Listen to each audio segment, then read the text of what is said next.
위키피디아는 대중지성이 만들어 놓은 새로운 결과물이란 평가를 받고 있는데요.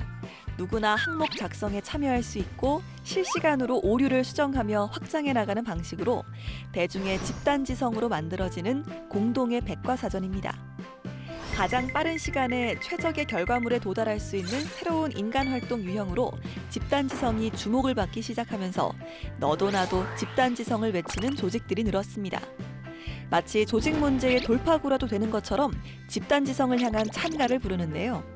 팀은 개인들의 합 이상으로 성장할 수 있으며 개인들의 총합보다 훨씬 더 큰 가치를 가진다라는 식이죠. 과연 집단지성은 실제로 존재하는 걸까요?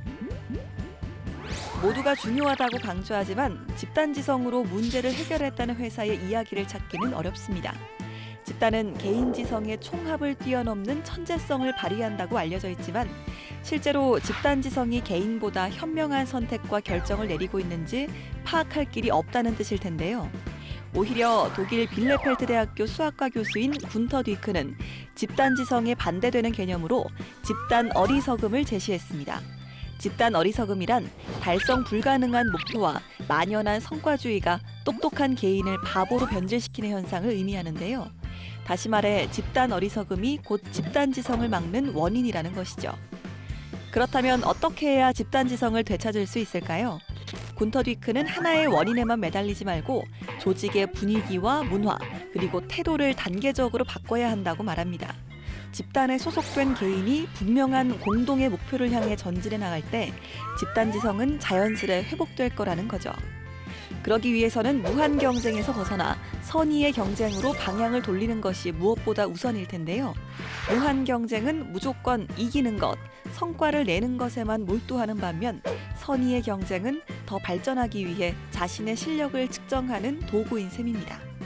이것은 기업이라 불리는 조직 측면에서도 마찬가지입니다.